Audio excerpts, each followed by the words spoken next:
the psychosocial dimensions. So stay tuned! Hi everyone, I am Shaina May R. Macabillar and I want to discuss the psychosocial dimensions. The psychosocial dimensions of sexuality refer to how individuals and groups experience, understand, and express their own sexuality.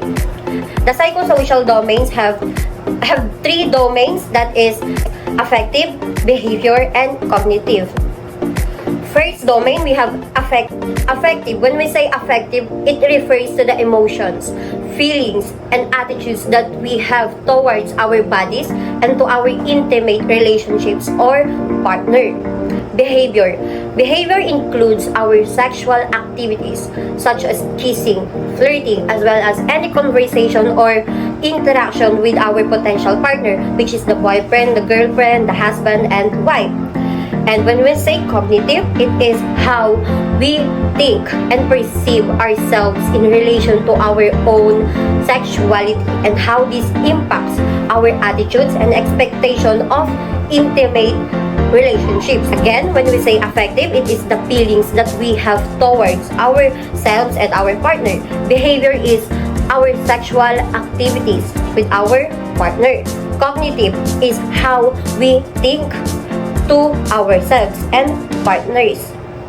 For example, a woman who has a low self-esteem and perceives herself as unattractive to her partner, this affects her emotions as she may feel too anxious or ashamed when interacting with her partner or her boyfriend. As per her behavior, she might be too timid to flirt or approach someone she is interested in, which is her boyfriend also. So in terms of cognitive, she may have negative expectations about relationships due to her low self-esteem, and this further reinforces her affective and behavior. Hi, I am Nita Arcabo, and now I will discuss about self-awareness, sexual self-awareness, and sexual self. Self-awareness. It is the ability to perceive and understand the things that make you who you are as an individual, including your personality, actions, values, beliefs, emotion, and thoughts. Sexual self-awareness.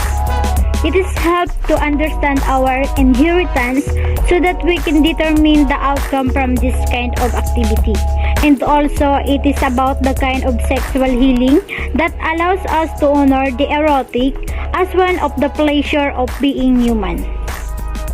Then, sexual self. It is what you bring yourself both emotionally and physically to sex and relationship.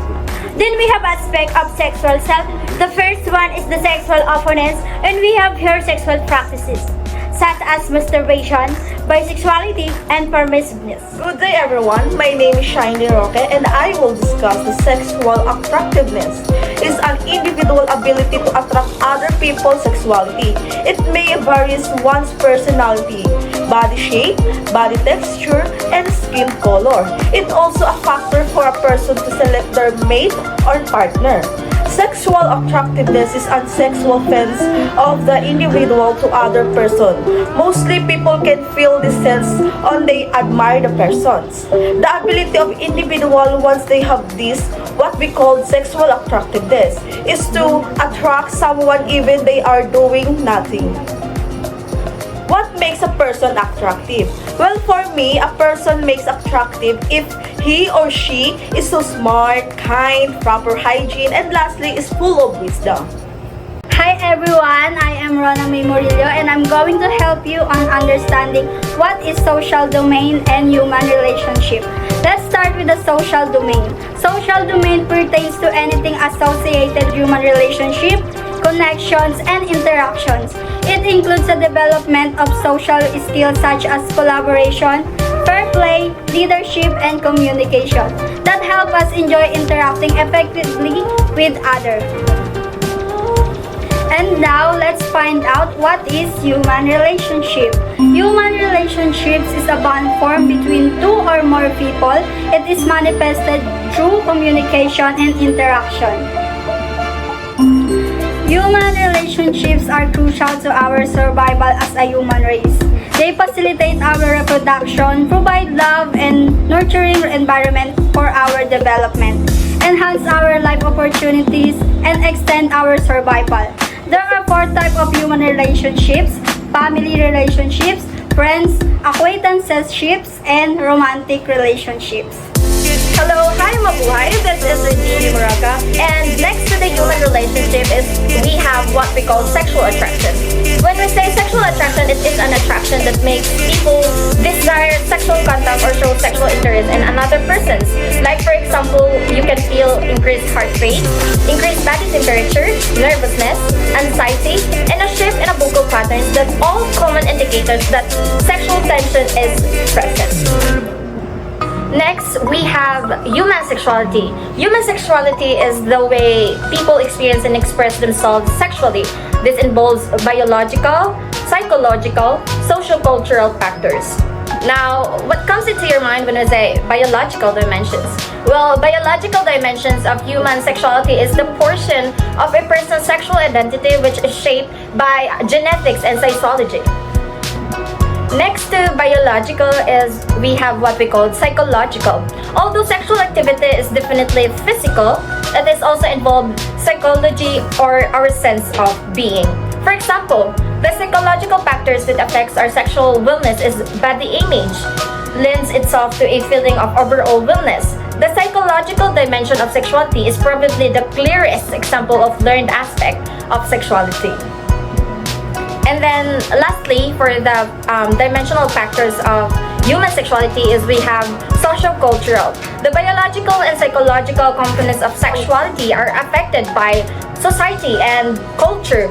The socio-cultural dimensions of sexuality is the sum of the cultural and social influences that affects our thoughts and our actions as well. Good day everyone, my name is Anton Joseph Samonte. The next topic is sexual identity. The sexual identity is how one thinks of oneself in terms of two woes. One is romantically or sexual attracted. Sexual identity may also refer to sexual orientation identity, which is when people identify or disidentify with is a sexual orientation or choose not to identify with a sexual orientation. For our last topic is sexual orientation. The sexual orientation is an enduring pattern of romantic or sexual attraction or a combination of these.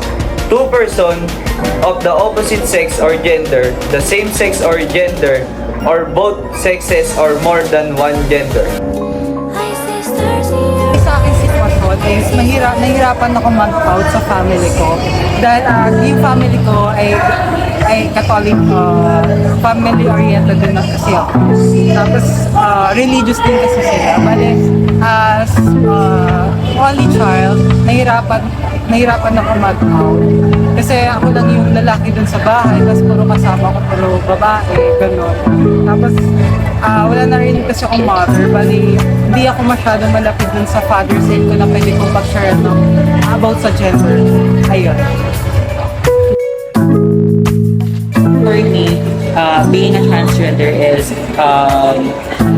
now finally on the process wherein I'm now gaining my self-confidence, and at the same time it's now accepting who am I. And for me, I'm very happy na nandito ako sa stage na kung saan I'm being true to myself, and this type of progress in myself is one of my achievements wherein I'm now comfortable for my gender that I have, which is being transgender, and at the same time I will now on the process of accepting who am I. I am a woman. I am a man. I am a gay.